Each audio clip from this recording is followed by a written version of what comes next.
Premier conseil des ministres ce matin du gouvernement Jacques Chirac, 16 ministres, à qui M. Giscard d'Estaing déclare « Je compte sur vous pour organiser le changement ».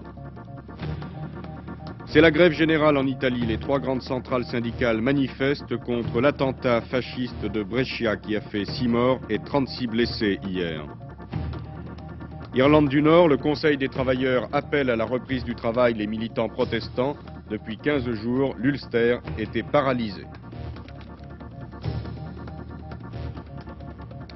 Il aurait aujourd'hui 100 ans, Winston Leonard Spencer Churchill était entré dans l'histoire du peuple britannique aux derniers instants de la Seconde Guerre mondiale.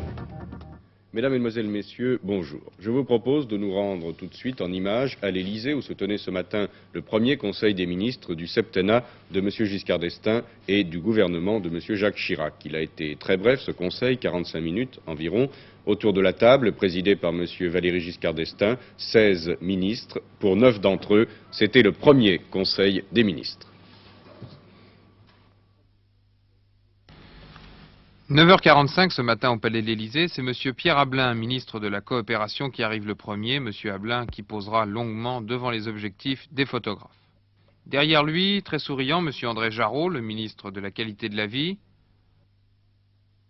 et M. Jacques Soufflet, le nouveau ministre de la Défense. M. Soufflet qui était sénateur UDR des Yvelines. Et puis une arrivée remarquée, à pied, celle de Jean-Jacques Servan-Schreiber, ministre des Réformes.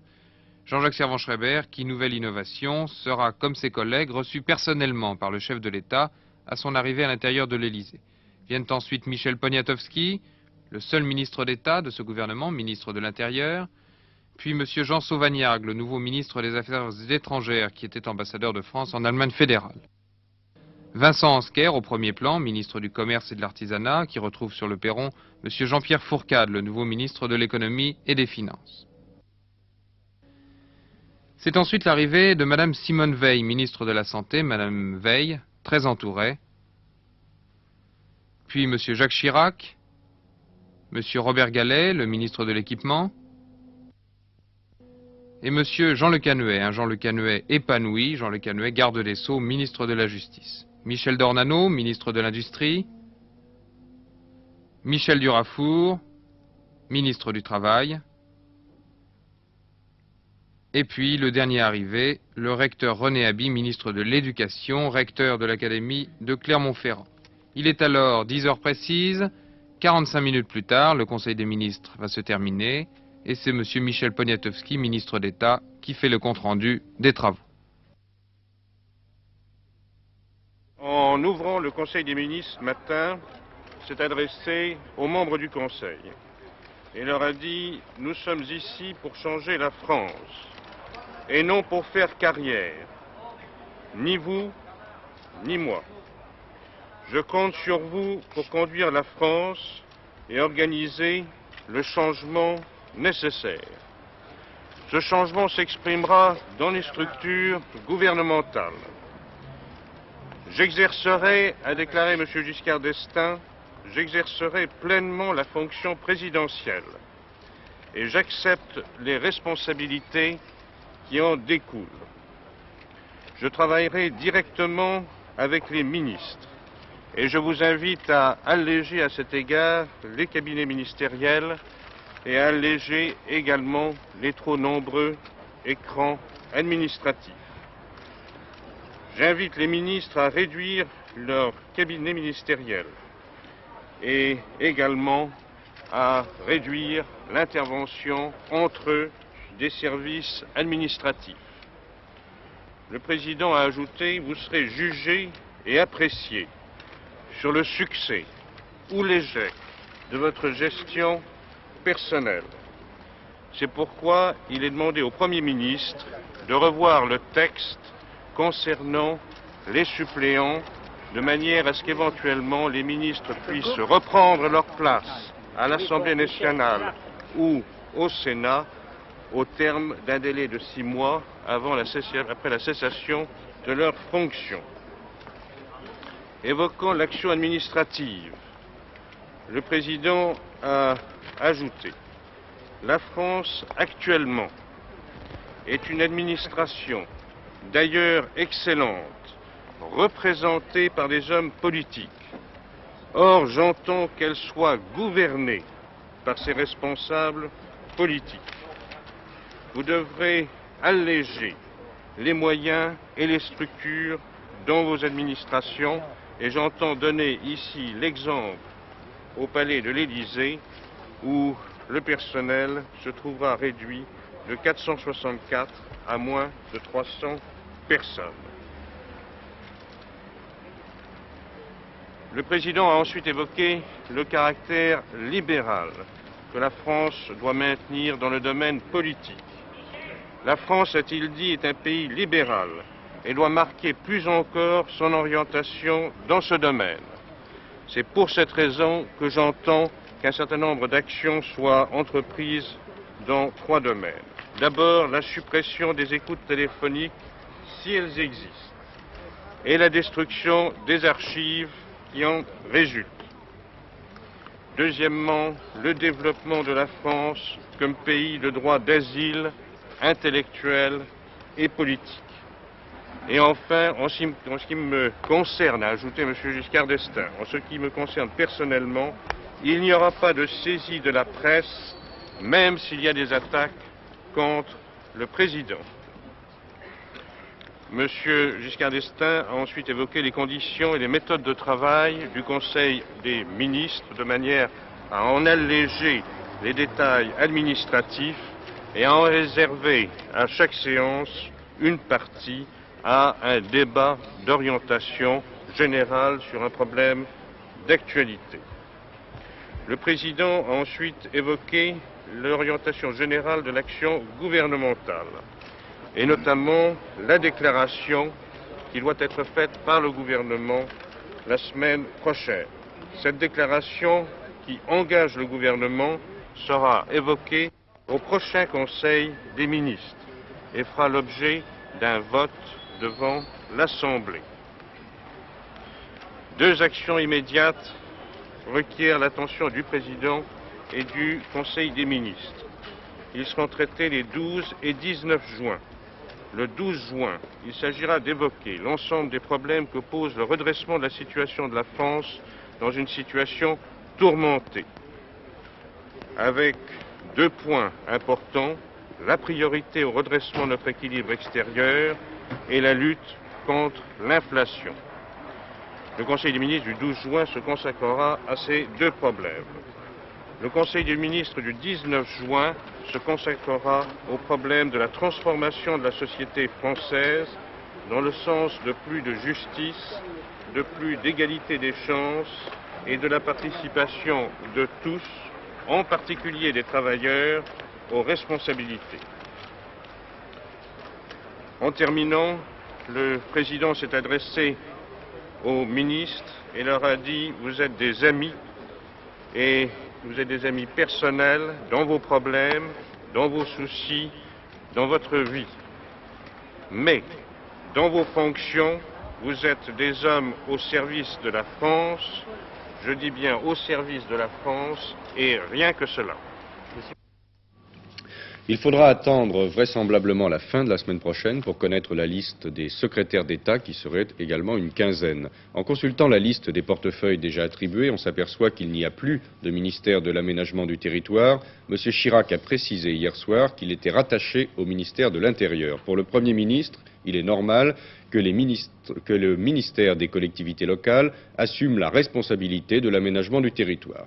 En ce qui concerne l'environnement, la protection de la nature, la pollution, le cadre de vie, cela fera partie des attributions du ministre de la qualité de la vie, M. Jarot, qui s'occupera également de la jeunesse, des sports, des loisirs et du tourisme, avec bien entendu probablement des secrétaires d'État qui seront donc nommés ultérieurement. Mais ce soir, je vous le rappelle, avant notre journal, à 19h45 sur notre chaîne, M. Giscard d'Estaing commentera à la télévision les attributions des nouveaux ministres. C'est tout juste avant le Conseil des ministres que M. Chirac avait pris officiellement ce matin ses pouvoirs à l'hôtel Matignon. Après 1 an, 10 mois et 22 jours passés à l'hôtel Matignon, Pierre Messmer a donc passé ce matin ses pouvoirs au nouveau Premier ministre Jacques Chirac. Très détendu, mais visiblement ému, Jacques Chirac avait quitté la place Beauvau pour Matignon avec près d'1 quart d'heure d'avance. Au cours de la cérémonie officielle qui s'est tenue dans le bureau du Premier ministre et sans la présence de journalistes, Pierre Messmer a tenu à souligner le caractère difficile de la période actuelle. Jacques Chirac a quant à lui demandé à l'ancien Premier ministre de ne pas hésiter à prodiguer ses conseils au nouveau gouvernement. Et puis c'était sur le perron, la traditionnelle poignée de main, dans la non moins traditionnelle bousculade des journalistes et photographes. Avec tous mes vœux.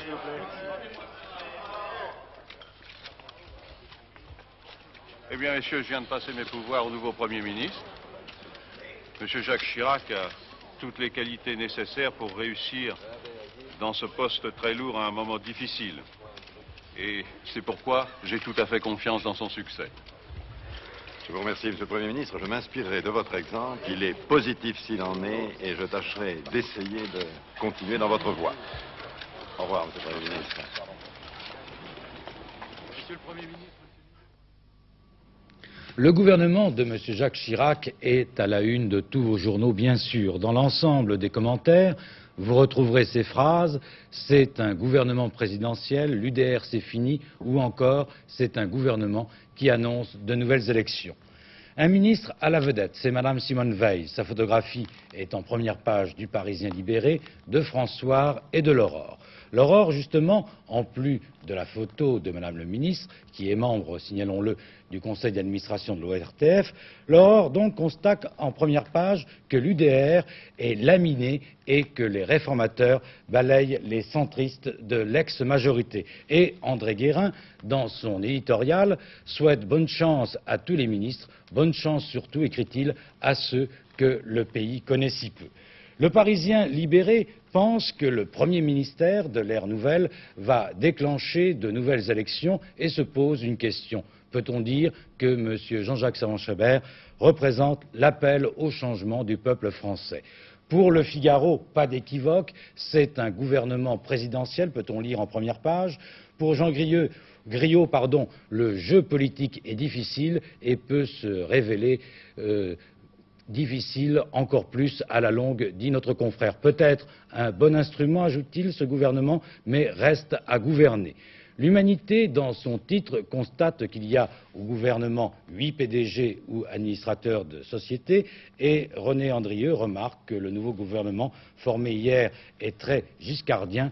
Le président, écrit-il, a placé au poste majeur ses amis, ses hommes, ses clients. Pour combat, c'est un cabinet pour l'été qui préfigure la nouvelle majorité présidentielle. Pour le quotidien de Paris, c'est le châtiment de l'UDR et désormais le pouvoir est à l'Élysée. Pour les Échos, c'est aussi le régime présidentiel et M. Giscard d'Estaing va désormais gouverner par personne interposée. La Nation, une constatation de Pierre Charpie, le soleil était gaulliste et notre mission était d'en refléter les rayons. Le soleil n'est plus gaulliste et nous tournons dorénavant sur notre propre orbite. Enfin, pour François, c'est l'entrée en force des réformateurs au gouvernement et notre confrère rappelle que le président de la République expliquera ce soir dans une allocution radio-télévisée son gouvernement aux Français. Explication nécessaire, écrit Jean Brigoulex, pour ceux qui ne suivent pas heure par heure et par le menu les méandres de la vie politique.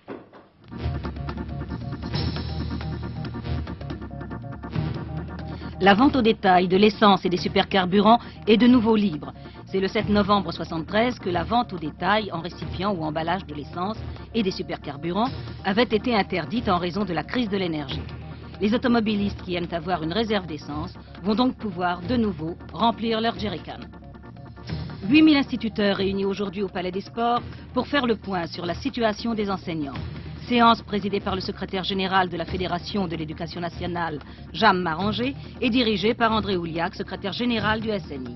Devant les délégations de chaque département, 3 thèmes principaux en discussion: demande de stage pour les jeunes, formation professionnelle de valeur, meilleures conditions de travail. De violents incidents se sont déroulés ce matin à Milan, au début de la manifestation contre l'attentat fasciste de Brescia. C'est l'émotion dans toute l'Italie après ce drame qui a fait hier 6 morts et 36 blessés. En signe de deuil et de protestation, les 3 grandes syndicales Les 3 grandes centrales syndicales italiennes ont déclenché aujourd'hui une grève générale, et cela pour une durée de 4 heures. Ce matin, c'était donc la paralysie totale. Usines, bureaux, écoles étaient fermés, les trains ne roulaient pas et les magasins avaient laissé leurs rideaux baissés. Aucune manifestation sportive non plus aujourd'hui, pas même le Tour cycliste d'Italie. Je vous rappelle qu'une réunion politique antifasciste se déroulait hier à Brescia lorsqu'une bombe a explosé. Au Proche-Orient, c'est toujours l'attente, et ce matin, il y a encore eu des incidents à la frontière entre Israël et la Syrie. Toutefois, M. Kissinger aurait maintenant obtenu un accord du gouvernement syrien sur son plan de désengagement.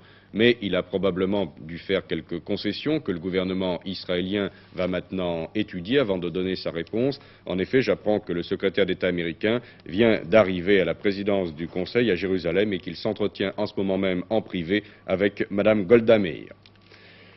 En Irlande, situation toujours très tendue, mais le Conseil des travailleurs de l'Ulster vient d'appeler ses adhérents à la reprise du travail, alors peut-être de l'espoir.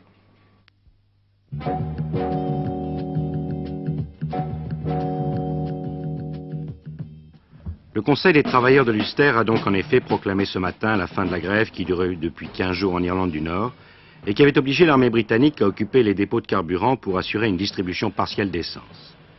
Le mouvement de grève a donc partiellement réussi, puisque l'un de ses objectifs était la démission de l'exécutif de l'Ulster. Hier, en effet, M. Brian Faulkner et quelques heures plus tard, M. Jerry Fitt démissionnaient de ce gouvernement dont les bases avaient été jetées lors des accords de Sunningdale en décembre dernier sur le partage du pouvoir en Irlande du Nord. Reste que les grévistes n'ont pas obtenu de nouvelles élections provinciales comme ils le souhaitaient et que malgré les démissions en chaîne d'hier, l'accord de Sunningdale demeure valable. Mais quoi qu'il en soit, la victoire est indiscutable pour les protestants. Et on peut se demander si les extrémistes catholiques ne vont pas sortir de leur mutisme pour faire entendre leur colère.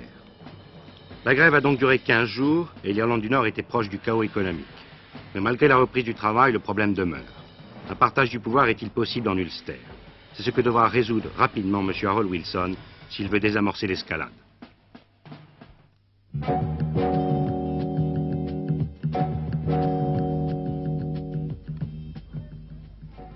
La presse à l'école, c'est le titre d'un livre rédigé par des lycéens de seconde et de première du lycée de Rueil-Malmaison près de Paris. Mais c'est avant tout une expérience originale dans le cadre des 10%. Le ministère de l'Éducation nationale, en effet, a décidé cette année de laisser élèves et professeurs utiliser librement 10% du temps annuel consacré à l'enseignement. Idée séduisante, mais dont l'application est souvent difficile. Nous avons brisé l'emploi du temps pendant une semaine par trimestre, et à la place des cours habituels, avec la division en classes, 6e, 5e, 4e et autres, nous avons créé des ateliers, une cinquantaine d'ateliers, et celui de la presse à l'école est un parmi ces 50. 8 jours hors des murs de ce lycée, 8 jours de liberté totale pendant lesquels lycéens et professeurs ont visité des journaux, des stations de radio et même des studios de télévision. Plus de cours, mais un travail d'équipe où ils se sont initiés à la rédaction d'articles et au maniement du magnétoscope. Ce fut aussi la découverte d'un milieu professionnel. Les 46 lycéens ont démythifié ce qu'était le journaliste. Pour eux, avant, le journaliste, c'était quelqu'un de merveilleux, toujours bien habillé, qui arrivait de Hong Kong pour repartir à Singapour. Enfin, c'était quelqu'un d'absolument merveilleux. Et on a découvert que finalement, le journaliste, c'est quelqu'un de bien réel, qui est là tous les jours. Plus jamais nous ne regarderons la télévision comme avant. Plus jamais nous n'achèterons un journal sans choisir, affirment les lycéens. Ils s'estiment plus aptes à recevoir l'information. Je pense que la censure était surtout extérieure, qu'on coupait les articles des journalistes, qu'on les empêchait de dire telle ou telle chose pour l'intérêt du journal, pas pour la ligne de conduite du journal. Je me suis aperçu que c'était essentiellement une autocensure, que c'était surtout une contrainte que le journaliste s'affligeait à lui-même pour des raisons qui étaient plus ou moins matérielles, il faut dire. Il n'y a pas l'objectivité telle qu'on peut croire, mais il y a des vérités et il n'y en a pas une seule. Expérience intéressante que cette session sur l'information, et c'est parce qu'elle est unique que les lycéens ont décidé de la raconter. Un exemple des 10% qui peut servir de référence pour d'éventuelles rencontres entre des lycéens et des professionnels. Il est beaucoup plus facile de faire sortir les élèves de l'école pour que ceux-ci prennent contact avec la presse, avec les différents organismes, différents syndicats, différents moyens d'information. Et c'est dans ce sens que l'expérience a été intéressante. Il faut que l'école soit ouverte sur la ville et sur la vie.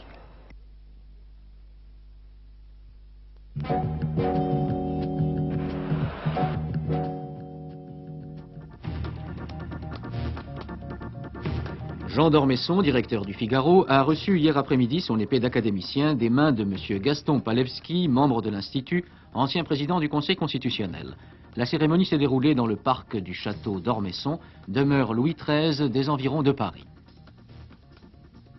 De nombreuses personnalités du monde des arts, des lettres et de la politique étaient présentes. Jean d'Ormesson, qui succédera sous la coupole à son oncle Vladimir, sera reçu officiellement à l'Académie française le jeudi 6 juin par Roger Caillois.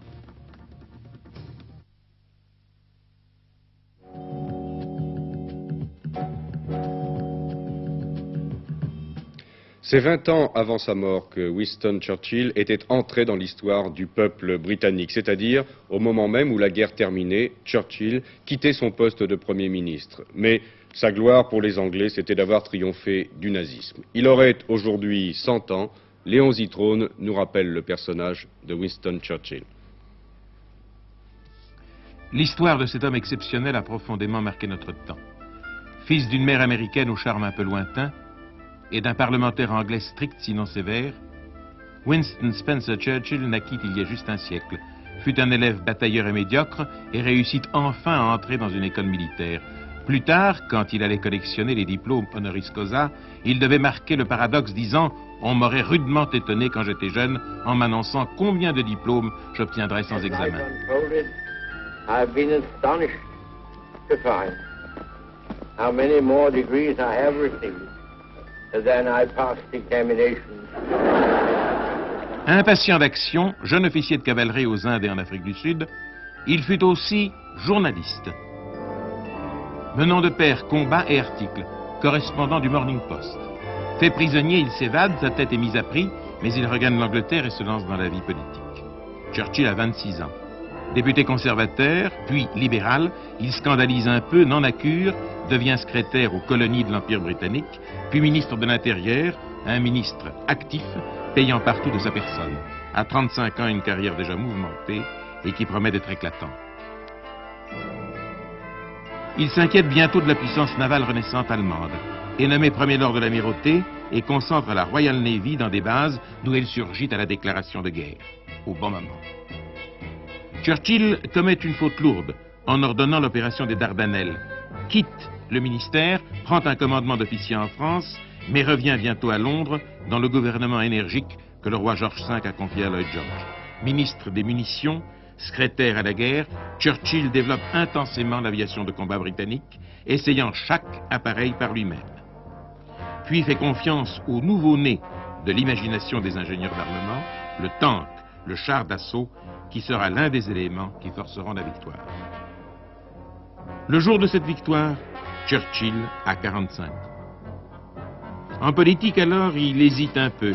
Très anti-marxiste à cette époque-là, il sera battu aux élections malgré l'acharnement qu'il met à sa campagne électorale où, malade, il doit parfois être transporté par ses amis aux réunions électorales.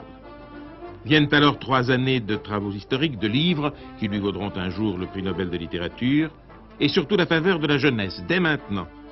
La collecte aussi des diplômes honoris causa, il en reçoit 35 dans le monde entier. Le fascisme italien, le nazisme allemand, c'est à nouveau le danger qui monte. Il annonce que pour se soustraire à la menace, le monde libre, et notamment les îles britanniques, devront s'opposer farouchement à Hitler, sinon, dit-il, la liberté est morte, et morte la civilisation européenne, il faut se battre pour le soleil de la liberté. We can stand up to him, all Europe may be freed, and the life of the world may move forward to broad. Cassandre, il dénonce les accords de Munich, redevient ministre à la déclaration de guerre en 1939, ministre de la Marine. Puis Premier ministre lors de la ruée allemande de mai 1940, qui abat la France en un mois. Il nous offre en ces jours de deuil de former une union franco-britannique, les événements vont trop vite. Bientôt Dunkerque, où Churchill, voyant très loin, sauve par priorité les forces navales et en homme de son propre pays. L'offensive hitlérienne s'arrête un moment, formidable erreur stratégique. Churchill en profite pour galvaniser tout son peuple. Bientôt, c'est la bataille aérienne d'Angleterre. À 1 contre 10, les aviateurs britanniques résisteront dans le ciel par de fabuleux exploits. Et Churchill dira la phrase fameuse « Jamais dans l'histoire, autant de citoyens n'auront contracté une si grande dette à l'égard d'une si petite poignée d'hommes ». Il parlait de ses aviateurs. When so much owed by so many to so few. Le Blitz, les bombardements quotidiens de la Luftwaffe sur Londres, l'enfer de chaque nuit. Et au matin, le Premier ministre vient sur place, voir les ruines accumulées, promet de reconstruire et de rendre coup pour coup, œil pour œil, dent pour dent. Coventry et sa cathédrale, la première grande ville presque entièrement rasée par les bombardements. Malgré la hantise de l'aviation ennemie qui se déchaîne, l'industrie de l'armement anglaise tourne, et de plus en plus vite. Winston Churchill est incroyablement populaire. Le voici qui accueille le chef de la France libre. L'aide au maximum compatible avec leurs deux tempéraments. La guerre s'élargit, d'Europe le théâtre des opérations passe en Afrique. Campagne de Libye. Churchill a le don d'ubiquité. Il est partout, dans toutes les tenues, dans tous les uniformes, s'identifiant à chaque combattant, et en ce faisant, il honore ceux qui se battent. Ici, au cours d'une des contre-attaques des blindés de Montgomery. Le destin n'a pas encore tourné, l'Allemagne domine. Mais les Japonais vont attaquer les États-Unis à Pearl Harbor. Et Churchill va se rendre à Washington, sceller la grande alliance avec Roosevelt. Reçu par le Parlement, il ne sacrifie pas, malgré les heures dramatiques, son goût pour l'humour. Si au lieu de ma mère, c'est mon père qui avait été américain, dit-il, je serais des vôtres. Oui, Sir Winston, mais la face du monde aurait été changée. Désormais, le vent va tourner. Les troupes alliées vont finir par bousculer l'Afrika Korps de Rommel. Une fois encore, les blindés joueront un rôle capital. Churchill l'avait prévu un quart de siècle plus tôt.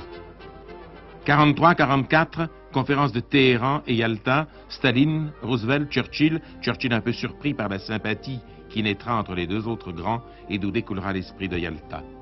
1944, 6 juin, le débarquement, minutieusement préparé, réussi. Victorieuse, la France libérée par la France libre est aux côtés de ses vaillants alliés. De Gaulle recevra Churchill à Paris le 11 novembre sous les acclamations de la France. Merci Churchill. 45, le vieux lion sur le bunker détruit de Hitler. La prédiction s'est réalisée, le monstre a sombré. La vie reprend ses droits, puisqu'on a vaincu les semeurs de mort. Churchill au baptême de son petit-fils, dont le père est Christopher Soames, qui allait être tout récemment ambassadeur britannique chez nous. Mais Churchill sera battu aux élections. Éternel recommencement, éternelle ingratitude. À 78 ans, pourtant, il redevient Premier ministre. Il est entré dans la légende. À la Chambre des communes, cela se concrétise par un portrait de lui que lui remettent ses collègues. Il dira au cours de la cérémonie « Bel exemple d'art moderne ».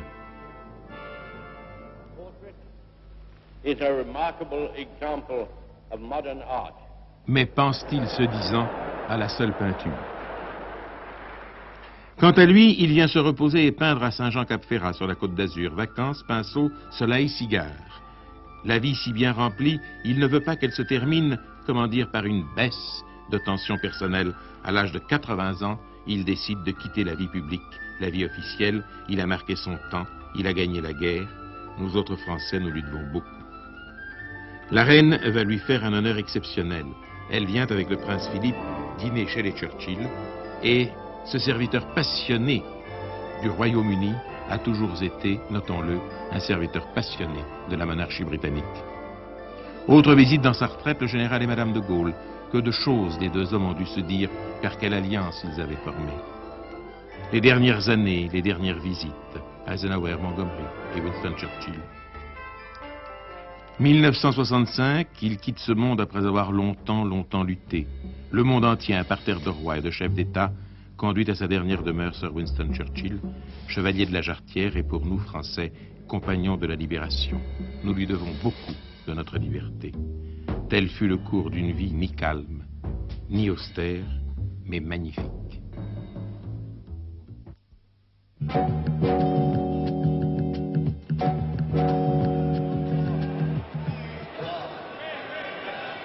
D'abord, Force a pris acte de la composition du nouveau gouvernement sans émotion apparente. Les valeurs françaises sont irrégulières, avec cependant une majorité d'effritement. L'indice 13 heures calculé par une charge d'agent de change donnait une baisse d'environ 0,7%. Le marché est calme, donc, et les affaires restreintes. En fait, les boursiers prolongent leur attente. On fonde beaucoup d'espoir autour de la corbeille sur la rencontre entre M. Giscard d'Estaing et M. Helmut Schmidt. Pour l'Europe d'abord, pour la lutte contre l'inflation ensuite, et le rôle futur de l'or enfin. À ce sujet, sur ce point, le chancelier allemand a déclaré hier, je cite, que les Européens essaieront de convaincre les États-Unis de remonétiser l'or et sans doute pourra-t-on y parvenir, fin de citation. Mais il reste que le marché de l'or, comme vous pouvez le voir actuellement, ne traduit pas cette perspective plus rassurante pour le métal jaune. Le kilo est en baisse à 25 005 francs contre 25 150. Le Napoléon, faible à l'ouverture, 228 francs 20 contre 229 francs 90, s'est repris à 2 francs 30. Quant à l'emprunt Giscard d'Estaing, vous voyez 466,50 contre 470 hier, c'est une baisse mais dans un marché qui a été très actif. On a négocié longtemps avant de pouvoir inscrire le premier cours. Les mines d'or, par contre, elles sont un peu mieux disposées aujourd'hui. Vous voyez dans l'ensemble quelques gains non négligeables, tant pour Président Brand que pour Union Corporation, qui en pourcentage donne des hausses assez notables. Quant aux valeurs françaises, mon Dieu, je vous le disais, elles sont assez irrégulières. Notez au passage le cours du dollar contre franc, 4,88, c'est un peu de chose près le cours d'hier. Par contre, le franc, lui, se tient très bien contre les devises européennes, que ce soit le mark ou le franc suisse. Donc à la corbeille, quelques écarts de cours. Vous voyez encore une Bayer valeur allemande qui est en baisse. La Thomson, elle est en repli assez sérieux à 203 francs, bien qu'elle récupère 1 franc derrière. Michelin, toujours mal disposé de 926 francs. Quant à Rhône-Poulenc, c'est également de l'effritement. Vous voyez, dans l'ensemble, les écarts de cours ne sont pas très notables, mais ils sont en majorité pour les valeurs françaises. Le Suez, 6 francs de baisse, c'est plus sensible. Quant au ski rossignol, réservé à la baisse. On n'a pas dû pouvoir coter les skis rossignols en raison d'un excès d'offres. Et la négociation va se faire d'ici peut-être une demi-heure, en fait, tout au moins d'ici la clôture du marché. Maison Phoenix n'a pas vu le cours, Sogera inchangé, Sassilor, je pense qu'on peut changer, on peut passer au tableau fixe. Voilà, c'est fini. Deos néanmoins, Esso gagne 1 franc puis s'est replié derrière, donc n'a pas pu garder ce léger gain. Le CAC France banque gagne 2 francs, mais les banques en général ne sont pas très bien orientées aujourd'hui. Il y a des baisses, vous en avez un exemple non pendant ce tableau, mais l'UCB par exemple perdait, était en baisse, je crois que le CIC également. Chimique routière est en baisse, le secteur du bâtiment n'est pas très bien orienté non plus, en voilà quelques exemples. Ciment français en baisse, Poliette inchangé. Poliette a réalisé un bénéfice net consolidé en 73 de 434 millions de francs contre 387 millions. Par contre, pétrole BP est en hausse et Pechelbron est également en hausse, de valeurs pétrolières ou apparentées pétrolières qui sont bien orientées. Aux valeurs étrangères, irrégularité des Allemandes.